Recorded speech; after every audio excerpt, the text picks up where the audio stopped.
They are behind the scenes, making sure those on the athletic stage are always ready to give 100%. JU Sports Medicine is led by Andy Carter and features a full staff for the 19 sports the school has to offer. I've been here 3 years. This is going to be my fourth. Before here, was working with Jacksonville Orthopedic Institute, and before then, it's been some universities around pretty much the southeast. But it's been a pleasure to be here at JU, and this is my hometown. It's been nice to be back. Every last one of the certified athletic trainers is needed to combat the amount of injuries that need treatment throughout the season. We have 9 athletic trainers. We have 8 full-time and 1 intern, and the intern is uh, uh, essentially someone here to get a little bit more experience. They've already gotten their master's degree. They've already gotten their undergraduate degree. They're a certified athletic trainer. They're licensed in the state of Florida.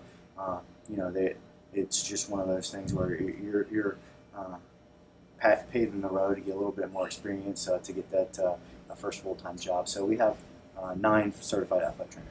Over the past 3 years, we've averaged anywhere from about 900 injuries per year. So we have 20 teams.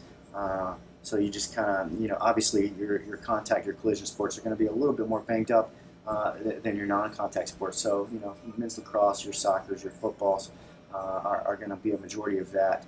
So any average day, you're looking at probably at least 100 kids coming through, whether it's that preventative work or actually they're injured coming in seeking therapy. And it's not something that comes and goes with the seasons. To be honest with you, it's all year round. You have basketball that is all, I guess you say, 4 seasons. They are summer, fall, winter, spring. They're allowed to do countable hours. But you do see a lot more of your collision type injuries, your ACLs, your concussions more in the fall, and then in the spring you have a lot more overuse sports that are in their traditional season. So you see a lot more of that. They both need the therapeutic services. They both need therapy. They need treatment on a daily basis. But all year round, we're working with these student athletes to keep them healthy, not only to get them healthy, but to keep them there as well. So, our athletic trainers provide those preventative services to them all year round. The hours are long, the work seemingly never ending. But for the trainers, it is easy to feel rewarded for their efforts. Both staffs basically put aside a lot of their personal goals, career goals, so the student athletes can reach their goals. Uh, so, to us, a simple thank you, a simple gift of kindness to us, a simple present or any kind of gesture for us, that's what's the most satisfying. To know that they really appreciate, everyone appreciates the things that we have to sacrifice sometimes, so they're allowed to participate. These days, there is more than just the standard ice bag that goes into athletic treatment. This is our main athletic training room where we have 10 tables. We use various modalities and therapeutic techniques to help treat our student athletes pre and post practice. This is our true stretch. This is a place where our student athletes will come and actually go through their stretching protocols, whether it's pre, post practice, to be able to make sure that they maintain their flexibility to put their bodies through the daily grind of what we call being a student athlete. This is actually our cold whirlpool. We use this for post workout recovery, whether it's strength and conditioning, practice, game. To be therapeutic, you're supposed to be between 50 and 60 degrees, and the athletes come in, we'll get in for 10, 15 minutes. They can get up all the way to their neck, they can just put their legs in. It's really kind of what they want, whichever they choose. So this is our cold spot.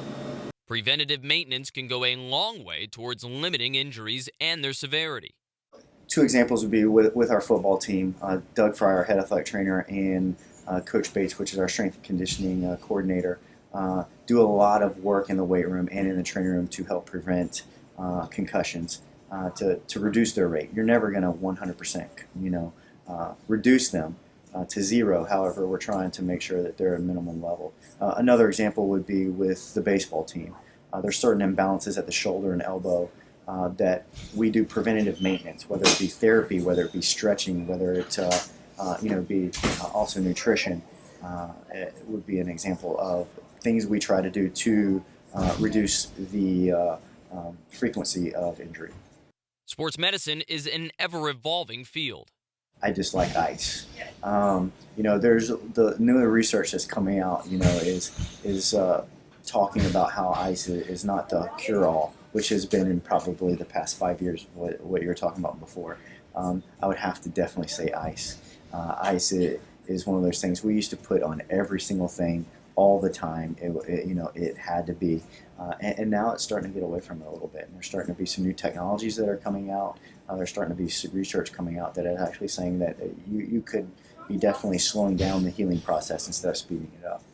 Not only changed at the infrastructure level of how athletic trainers get their degree, it's changed more towards like what we were talking about before, is that you just don't wait for people to get injured.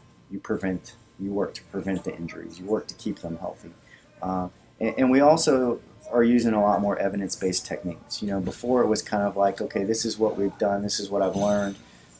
Now we actually want to put the literature behind that, to achieve the results. So that way we know we're having a consistent approach to every team and every injury.